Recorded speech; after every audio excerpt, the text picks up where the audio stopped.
Mga kaastig, ang pelikulang ating mapapanood ay ang part 2 ng Rurouni Kenshin, Inferno in Kyoto. Ito ay tungkol sa pagtugis ni Kenshin sa isang malupit at walang awang batusay. Enjoy watching!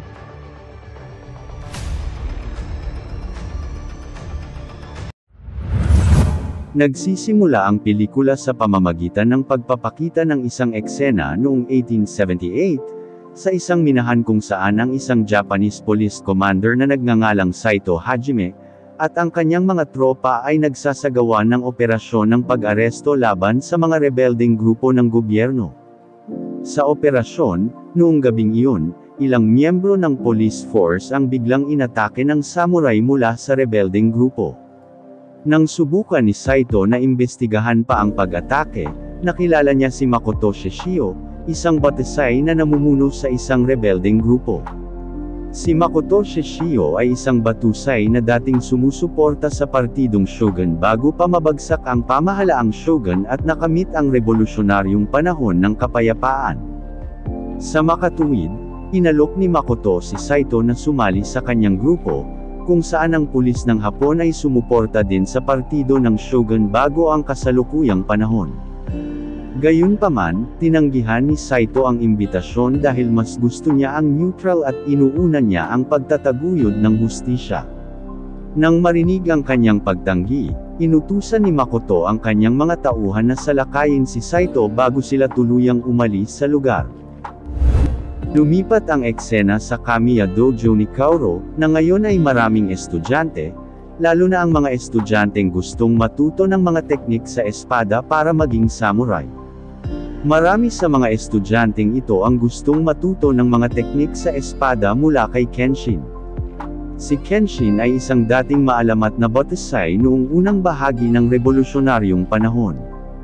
Sa kasamaang palad, tumanggi siyang turuan sila at hiniling sa kanila na higit na tumutok sa mga teknik sa espada na itinuro ni Kaoru, na lubhang kapaki-pakinabang para sa pagpapalakas ng puso ng isang samurai. Noong araw na iyon nang si Kenshin ay abala sa pagsasagawa ng kanyang mga karaniwang gawain, maraming pulis ang dumating upang makita siya at hiniling sa kanya na makipagkita sa Interior Minister na nagngangalang Okubo. Di nagtagal, pumunta sina Kenshin at Sanosuke sa opisina ng ministeryo para makipagkita kay Okubo para malaman kung para saan sila tinatawag ni Okubo. Pagdating nila sa opisina ni Okubo, sinabi niya kay Kenshin na gusto niyang hilingin kay Kenshin na tulungang talunin ang rebeldeng grupo na pinamumunuan ni Makoto Shishio. Ipinaliwanag ni Okubo na sa nakaraan, si Makoto Shishio ay isang batisay na nagtrabaho para sa pamahalaan ng Shogun at may isang malupit at hindi mapagpatawad na ugali. Katulad ni Kenshin, si Makoto ay may pambihirang kakayahan sa sword arts at kayang talunin ang maraming kalaban ng sabay-sabay. Ngunit kilala siya bilang isang brutal na batisay na may pusong pumatay sa sinumang nakapaligid sa kanya, hindi alintana kung sila ay mga kaaway o mga kasama sa pangkat. Sa makatuwid, pagkatapos ng digmaan, nagpasya ang gobyerno na patahimikan si Makoto at patayin siya sa isang sadistang paraan.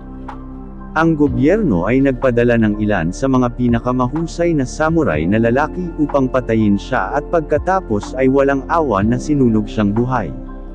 Sa hindi inaasahan, nang masunog si Makoto, biglang bumagsak ang nyebe at naapula ang apoy sa kanyang katawan. Dahil dito, nakaligtas siya kahit na ang kanyang katawan ay dumanas ng matinding paso. At mula sa sandaling iyon, determinado siyang maghiganti laban sa bagong pamahalaan.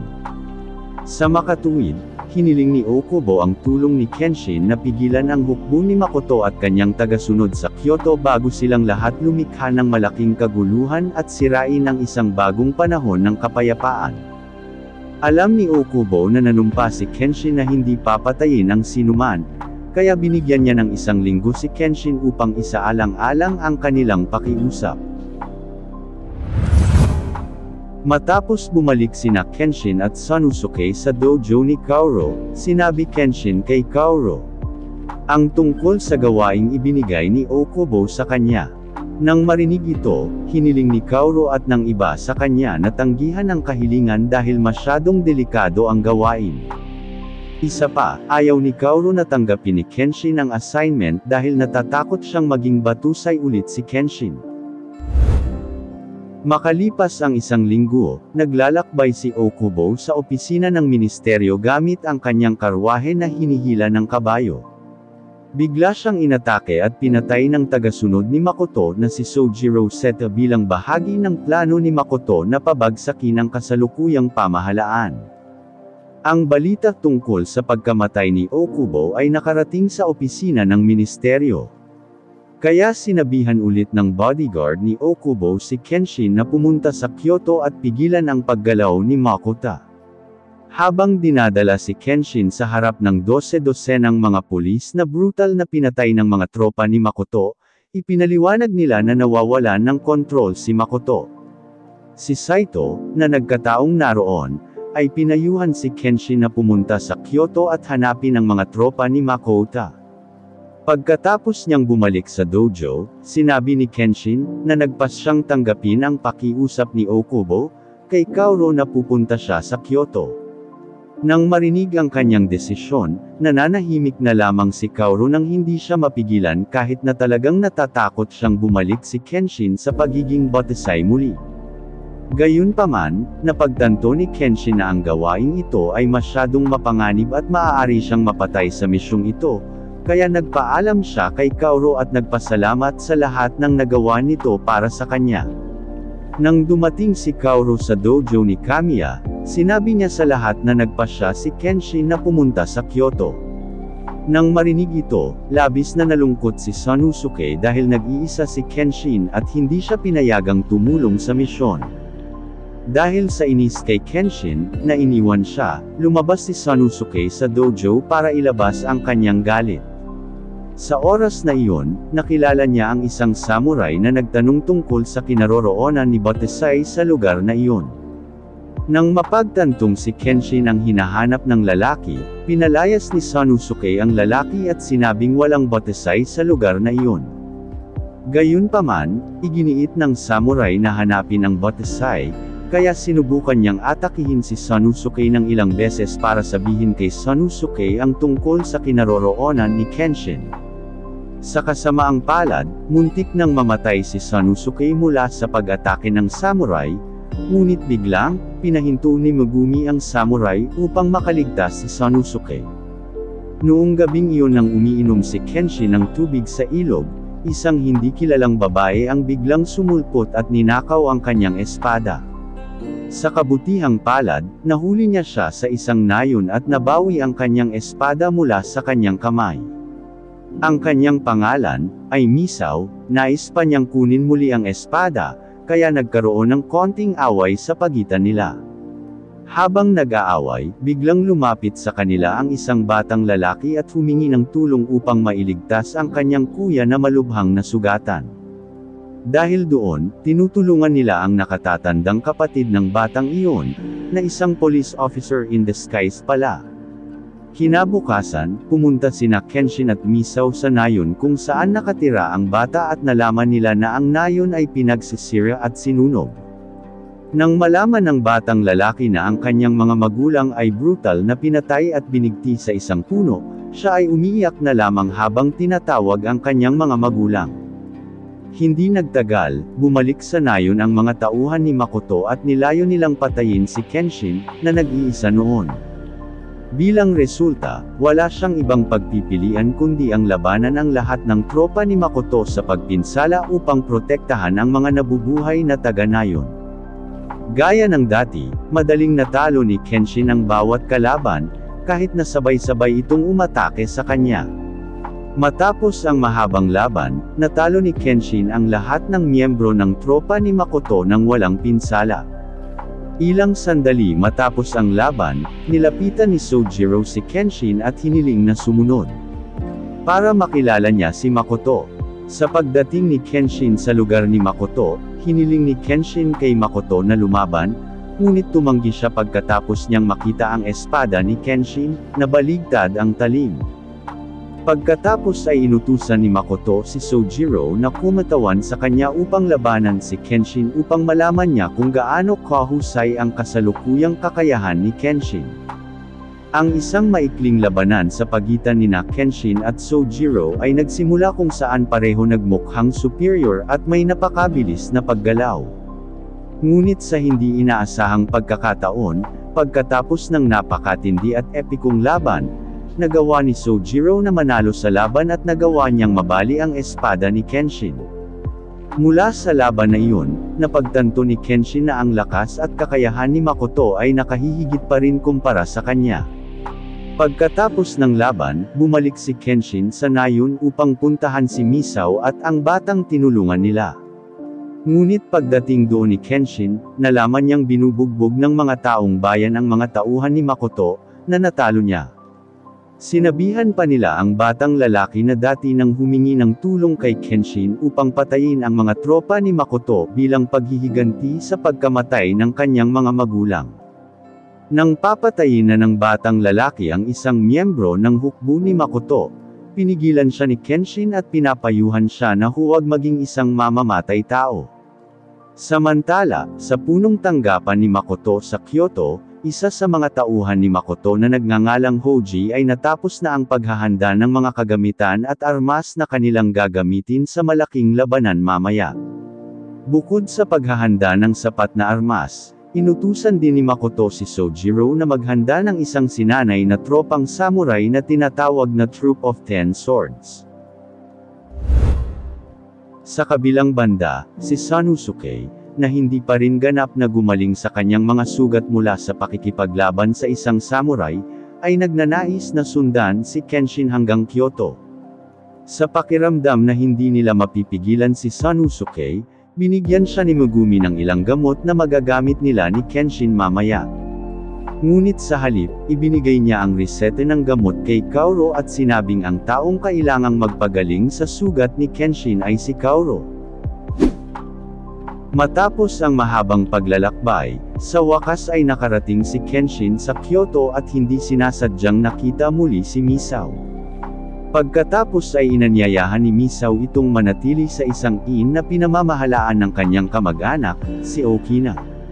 Sa pag-uusap ni Okina at Kenshin, sa wakas ay natuklasan na si Okina ay dating miyembro ng samurai sa noong panahon ng Shogun, na mas kilala sa tawag na Onin Wabonshu Troop. Pagkatapos ay sinabi ni Okina kay Kenshin ang tungkol sa dating pinuno ng Onin Wabonshu Squad na nagngangalang Oshi, na may sama ng loob sa kanya.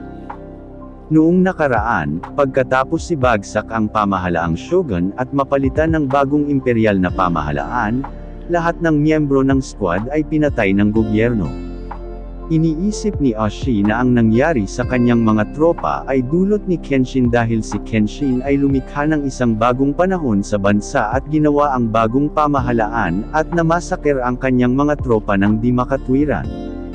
Nang marinig ito, ipinaalam ni Kenshin na ang pangunahing layunin niya sa pagpunta sa Kyoto ay upang pigilan ang paggalaw ni Makoto, kaya sa ngayon, hindi niya muna iisipin ang problema ni Oshi.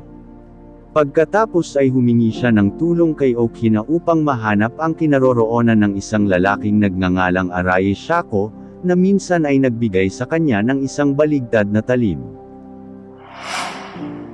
Sa gabi sa punong tanggapan ni Makoto, isa sa mga tauhan ni Makoto, na nagngangalang Cho, na nag-espiya kay Kenshin, ay lihim na nagulat na kasalukuyang nagpaplano si Kenshin na maghanap ng bagong espada mula kay Arai Shako. Kinabukasan, nakatanggap si Kenshin ng impormasyon tungkol sa kinaroroonan ni Arai, ngunit namatay na pala si Arai ilang taon na ang nakalipas. Habang bumibisita sa kanyang libingan, inalala ni Kenshin ang mga alaala ng nakaraan, nang bigyan siya ni Arai ng isang baligtad na espada upang maprotektahan niya ang iba nang hindi na kailangang patayin ang mga kaaway. Pagkatapos noon, pumunta si Kenshin sa bahay ni Arai Shako para makipagkita sa anak ni Arai, si Arai Siko. At humingi ng tulong, upang gumawa siya ng bagong espada para kay Kenshin. Ngunit sa kasamaang palad, si Siko ay hindi pa nakakapagpanday ng mga espada sa loob ng mahabang panahon dahil siya ay nag-aalala na ang mga espada na kanyang gagawin ay gagamitin lamang sa paggawa ng mga krimen. Matapos marinig ang paliwanag ni Siko, iginaalang ni Kenshin ang kanyang desisyon at umalis sa lugar. Ilang sandali matapos umalis si Kenshin, biglang sumulpot si Cho at tinakat si Siko upang ibigay ang huling espada na gawa ni Arai Shako. Ngunit dahil tumanggi siya, kinuha ni Cho ang kanyang sanggol at inilayo siya sa lugar. Dahil doon, hinabol ni Siko at ng kanyang asawa si Kenshin at hiniling sa kanya na tumulong sa pagliligtas sa kanilang sanggol, na na-hostage ni Cho. Nang malaman iyon, sumugod si Kenshin sa isang templo kung saan hawak ni Cho ang anak ni Siko na bihag at hiniling sa kanya na ibigay ang sanggol. Ngunit hindi pinakinggan ni Cho ang kanyang kahilingan at mas pinili siyang atakihin, kaya hindi na naiwasan ang away sa pagitan nila. Sa kabilang banda, sina Kaoru at Yahiko, na dumating sa Kyoto, ay nakatanggap ng balita tungkol sa away ng dalawang samurai sa isang templo. Sumugod sila sa dambana dahil sigurado silang isa sa mga samurai ay si Kenshin. Bumalik ang eksena sa away ni Kenshin at Cho, napilitan si Kenshin na lumaban gamit lamang ang kaluban dahil nabali ang kanyang espada sa nakaraang laban. Si Seiko, na napagtanto na si Kenshin ay walang espada, ay nagpasya na kunin ang huling espada na naiwan ng kanyang ama upang si Kenshin ay manalo sa laban. Pagkatapos kunin ang espada sa bodega, hinagis ni Seiko ang espada kay Kenshin sa gitna ng laban. Matapos malaman na mayroon ng bagong espada si Kenshin, sinubukan ni Cho na pukawin siya para makabalik siya sa pagiging botisay sa pamamagitan ng pagpatay sa anak ni Seiko. Sa kabutihang palad, bago masugatan ni Cho ang anak ni Seiko, pinigilan siya ni Kenshin at nilaslas ang kanyang leeg. Si Kaoru, na nakakita ng insidente, ay nataranta at sinubukang tawagin ang pangalan ni Kenshin para hindi na siya bumalik sa pagiging mamamatay tao. Ngunit pagkatapos tingnang mabuti ni Yahiko, lumabas na ang bagong espada ni Kenshin ay isang espada na may matalim na baligtad na gilid, kaya hindi pa rin niya napatay si Cho. Pagkatapos ng laban, naibalik kay Seiko ang kanyang sanggol. Habang nakakulong si Cho sa Japanese police, gusto nila siyang tanungin tungkol sa plano ni Makoto. Batay sa impormasyong ibinigay ni Cho, plano ni Makoto na gumawa ng malaking gulo sa pamamagitan ng pagsunog sa Kyoto sa susunod na gabi. Nang marinig iyon, inutusan ni Saito si Kenshin at ang police squad na ihanda ang kanilang sarili para sa pakikipaglaban sa mga tropa ni Makoto. Hindi lang iyon, humingi din ng tulong si Kenshin kay Okina at dating miyembro ng Onin Wabonshu Squad para harapin ang tropa ni Makoto. Nang hapong iyon, sinimulan ng mga pulis na ilikas ang lahat ng residente at hiniling sa kanila na lumipat sa isang mas ligtas na lokasyon. Habang nasa inn, humingi ng pahintulot sina Kaoru at Yahiko kay Kenshin na tumulong sa labanan ngayong gabi. Noong una, tumanggi si Kenshin dahil magiging lubhang delikado ang labanan, ngunit patuloy na nagpumilit si Kaoru, kaya't wala siyang pagpipilian kundi payagan silang sumali. Sa kabilang banda, naghanda na rin si Makoto at ang kanyang mga tropa sa pag-atake at upang simulan ang isang malaking labanan sa Kyoto. Sa gabi, ang labanan sa pagitan ng pamahalaan ng Hapon at tropa ni Makoto ay nagsimula na. Hindi nagtagal, dumating ang mga tropa ni Makoto na may dalang higanting sulo para sunugin ang mga bahay at gusaling pag-aari ng mga residente. Pagdating nila sa harap ng lungsod, pinaputukan sila ng mga pulis, at nagsimula na ang malaking labanan. Samantala, naghanda sina Kenshin at Saito upang talunin ang kalaban gamit ang kanilang mga kasanayan sa espada. Sa kabilang banda, sinisikap ni Kaoru at Yahiko na pigilan ang mga tropa ni Makoto na sunugin ang mga bahay ng mga residente.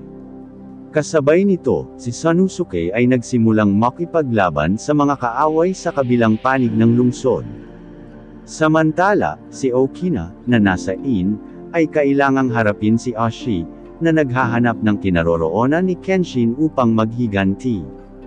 Sinubukan ni Okina na paalalahanan si Ashi, na ngayon ay nalulunod sa pagnanais na maghiganti. Ngunit ganap na hindi pinansin ni Ashi ang kanyang mga salita, kaya hindi na naiiwasan ang isang matinding labanan sa pagitan nila. Kasabay nito, si Misao, na nasa larangan ng digmaan, ay nakatanggap ng balita na si Oshii, ang dati niyang kasama, ay dumating sa bahay na kinaroroonan ni Okina. Pagkatapos ay nagmadali siyang pumunta sa inn para salubungin si Oshii, na matagal na niyang hindi nakikita. Ngunit pagdating niya sa lugar, laking gulat ni Misao na binugbog ni Oshii si Okina ng napakalubha. Sa kalagitnaan ng laban, sa wakas ay natagpuan ni Kenshin si Makoto sa larangan ng digmaan, kaya sinundan niya ito. Ngunit tila, ito ay isang bitag lamang na ginawa ni Makoto para linlangin siya. Dahil doon, napilitan si Kenshin na harapin ang 12 ng mga tauhan ni Makoto na nakapaligid sa kanya sa lugar na iyon ng mag-isa. Sa kabutihang palad, sa kaunting tulong mula kay Sanosuke, nagtagumpay si Kenshin na talunin ang mga kaaway, at ang mga puwersa ng gobyerno ng Hapon ay nanalo sa malaking labanan. Pagkatapos ng laban, naramdaman ni Kenshin na may mali dahil madali silang nanalo sa laban. Naalala niya na si Makoto ay may dalawang pangunahing layunin sa pag-atake na kanyang ginagawa, ibagsak ang gobyerno at sirain ang Kyoto. Hindi nagtagal, napagtanto ni Kenshin na inagaw ni Makoto si Kaoru, kaya nagmadali siyang habulin si Makoto. Matapos dumaan sa mahabang paglalakbay, sa wakas ay nakarating si Kenshin sa isang daungan kung saan nakadaong ang barkong pandigma ni Makoto. Tumalon siya sa barko para talunin ang mga tauhan ni Makoto at iligtas si Kaoru. Hindi gaanong naiiba sa iba pang mga kaaway ni Kenshin, ang layunin ni Makoto sa pagkidnap kay Kaoru ay gisingin ang kaluluwang pumapatay mula sa loob ni Kenshin. Pakiramdam na niloko siya, inatake siya ni Kenshin at ang Ten Swords Army ng mag-isa. Sa kalagitnaan ng laban, nakita ni Kenshin ang mga tauhan ni Makoto, na hinulag si Kaoru sa karagatan, kaya itinigil niya ang laban at tumalon siya sa dagat upang iligtas si Kaoru. Nakalulungkot, nabigo si Kenshin na mahanap si Kaoru kahit saan at kinaladkad siya ng mga alon hanggang sa napadpad siya sa isang dalampasigan. Ilang sandali pa, nakahiga si Kenshin sa dalampasigan. Biglang may lumapit na misteryosong lalaki at iniligtas siya. Abangan ang susunod na chapter. Mga kastig, kung nagustuhan ninyo ang inyong kwentong napanood, maaari niyo ba ako suportahan? Sa pamamagitan ng pag-like, pag-subscribe at pag-share na rin. Salamat!